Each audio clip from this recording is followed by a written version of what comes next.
आप सबके जोरदार तालियों के लिए लोक छाया परिवार की ओर से बहुत बहुत साधुवाद ज्ञापित करते हैं।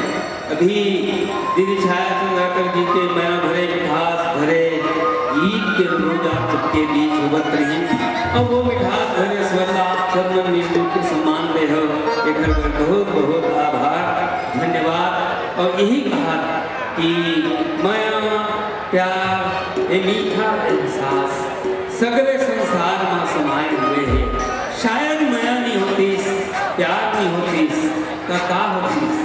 अरे अतेक बातों यहाँ जुड़िया है नहीं जुड़िया रहते हैं। यहू माया के एक रूप है। लोक कलाकार के प्रति माया, रंगमंच के प्रति माया, गीत संगीत के प्रति माया ही हम सब एक रस्सी में एक डोर में बांधे तबे एक जन ये मंच के तीर जुड़ियाए हम और मोह ताकत हम लोक कलाकार बनते संभाली हो। ये माया प्यार समूचा संसार में समाये है। शायद माया नहीं होती तय हम संसार नीरस होती रसहीन होती।